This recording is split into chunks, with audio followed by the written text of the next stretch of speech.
กินเลย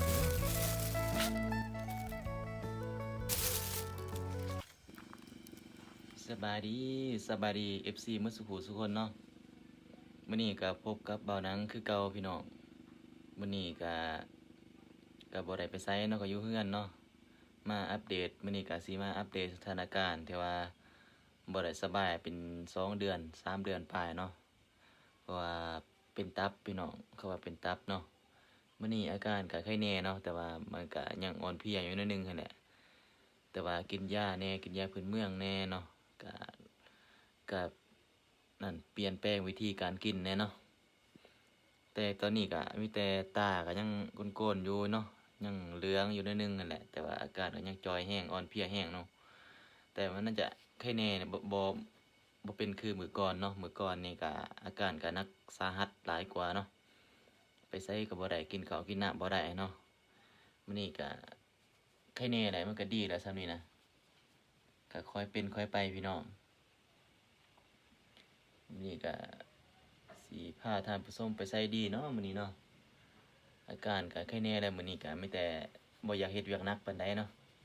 คันว่าไปเล่นไปเที่ยวแหน่ก็สิได้อยู่คันกินเหล้ากินเบียร์นี่ก็บ่ได้แล้วพี่น้องพี่นั่งบ่นั่งก็เมื่อยแหละอยู่ผู้เดียวนี่มันอยู่ผู้เดียวแบบเมื่อยอยู่เรือนนี่นะแบบว่าเฮ็ดหยังก็บ่ได้นะพี่น้องมื้อใดก็กินข้าวกินแต่ข้าวกับเกลือ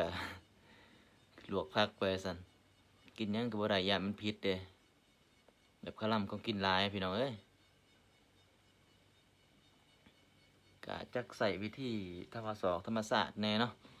ส่วนหลายก็กินแต่น้ำสโลว์นั่นแหละหลายกว่ากินน้ำสโลว์กับอันนั้นยาหยังว่ายาพื้นเมืองหมักเตยปลานะพี่น้องตอนนี้หมักเตยปลาก็ยังแต่ซ้ำนี้เลยพี่น้องเอ้ยต้มลายเนาะเพราะว่าเราตากแดดมันตากไว้ให้มันเน่านะจึงได้ใส่ลายเถื่อแต่ว่าได้หน่วยหนึงเนาะพอไปเอาอยู่ผู้ก็ได้อยู่อันนั้นแต่ว่า3 กิโลนี่แหละประมาณนั้นก็น่าเป็นหน่วยนะอันนี้ก็เฮ็ดเป็นเป็นส่วนเป็นสิ้นจังซี่ก็สิบ่หนักแล้วก็ตากแห้งอีกแต่ก็ต้มกินซุมื้ออยู่พี่น้องนี่แหละมันก็เศร้าอยู่อย่างนึงเนาะโอ้นี่แหละบรรยากาศบ้านพี่น้องเอ้ยมันก็บ่ได้พัฒนาบ่ได้ดอกยังทุกข์ยังยากอยู่นี่ชีวิตคนจนเนาะอยู่ให้อยู่สวนคือเก่าแหละอยู่แต่บ้าน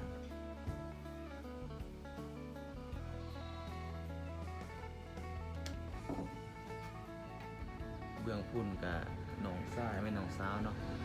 เพิ่นก็กำลังเฮ็ดเรือนใหม่พี่น้องเรือนหลังใหม่แต่ว่าเรือนกำลังเองก็สิแลอยู่นำพ่อนำแม่เมียก็บ่ทันได้เนาะอยู่เรือนก็บ่มีหยังพี่น้องก็มีแต่รถตอกๆนี่แหละนี่ก็รถตอกๆเนาะมันแบบเท่เลยนะเนาะยังหาแป้งอยู่บ่ทันมีเงินแป้งพี่น้องเอ้ยจักเป็นอีหยังเนาะแบบมันติดบ่ได้นะ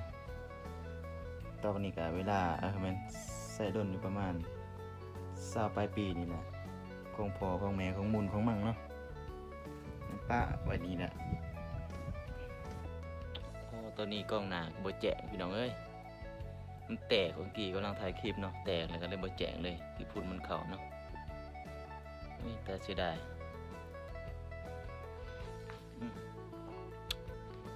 รู้สึกว่ากินยาตลอดถ้าโดนป้าเล็กอ่อนเพลียซัว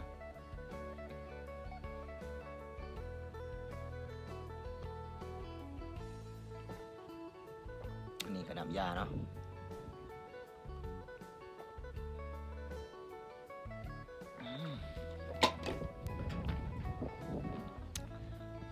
ไข่แน่เลยพี่น้องสุดซื่น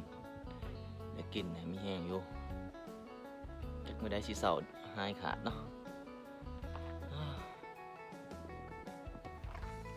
นี่ก็เราให้พี่น้องเป็นเราเขาพี่น้องเราเขาไปเบิ่งกันพี่น้องพี่นี่ได้เขาไล่ปันไดเนาะมาเบิ่งกันเนาะ แต่ว่ามันก็บ่ได้ร้ายปานใดดอกมาเบิ่งนํกันเนาะนี่แหละเราเฮ็ดให้ได้พี่น้องเฮ็ดให้กับกาแฟนี่แหละกาแฟนี่เฮือนทางหลังอันนี้เบิ่งเฮือนทางนี้วิวงามทางนี้เบิ่งทางหน้าเฮือนโอ้บ่จะสิเว้าเลยบ่มีวิวบ่มีหยังเบิ่งกินได้แน่เนาะบรรยากาศท้องฟ้านี่แหละเราให้เขาเป็นเราให้เราเขามาเบิ่งนี่พี่น้องบอดครึ่งซ้ำเราเข้าบอดครึ่งเห็นบ่พี่น้องบอดครึ่งมีแต่หนูกินอย่างเนาะปีนี้ก็ได้น้อยโพดปีนี้แต่ละปีได้กัดไว้ซะพูดทิศทางเรากำลังคิดทางเนาะโอ้ยันตกกับไว้นี่แหละเราเขาไว้ลุกเปลี่ยนตกแข่งนิดเงียบอีบ้านไม่แต่อยู่ผู้เดียวมั้ยอยู่ผู้เดียวก็รถอีห่างนี่แหละไม่ได้ไปใส่ออกไปใส่ไม่ได้พ่อแม่ก็ไม่ไปเนาะสามารถสุขภาพบ่อำนวยความสะดวกไปก็ยันเป็นนักพวกเก่ามันก็สิตายดิเดินซ่านก็บ่ร่ำบ่รวยน้ำหมูเนาะปีนี้เขาก็น้อยๆ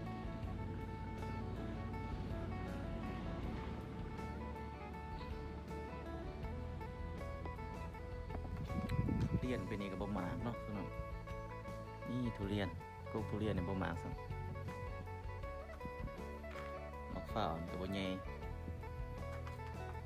ใส่เป็น10 ปีปลูกเป็น10 ปีคือเก่าอีก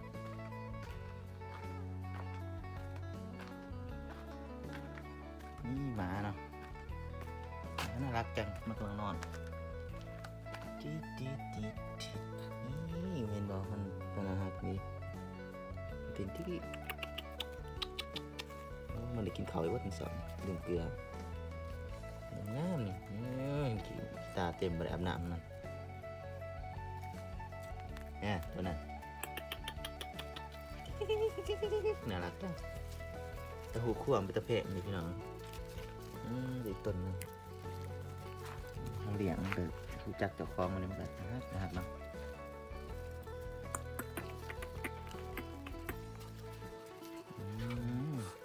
โอ้ยมันก็เลียไปเลยเลยเอาเป็ดก็มาปะเนี่ยเป็ดถึงไก่เป็ดก็มีแต่ซ้ำนี่2 ตัวเนี่ย3 ตัวนี่พี่น้อง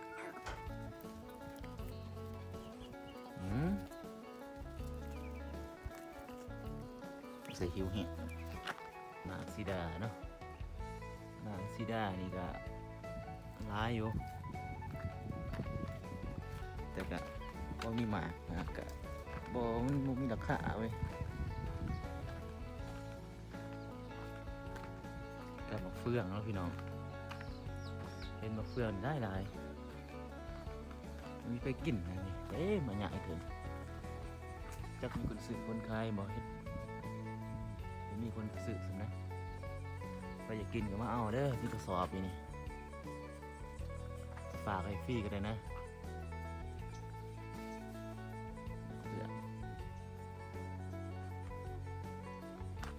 เต็มพี่น้องนี่มะม่วงพี่น้องโอ้ยเหือนเนี่ยแต่สำนีได้ให้มะม่วงมันสุกหรือเปล่านี่เก็บกินเลยพี่น้อง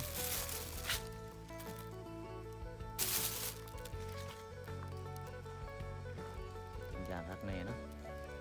กี่เต็มมันเป็นคนรักกาแฟนะตาเล็กน้อยเศร้าหน่อยเนี่ยถึงเล็กน้อยเมื่อขึ้นมาได้แรงตำกดเลย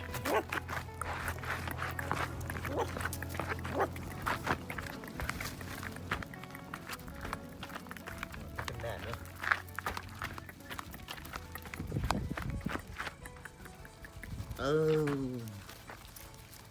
มากันโอ้เลี่ยเลยนี่นี่เป็นแหล่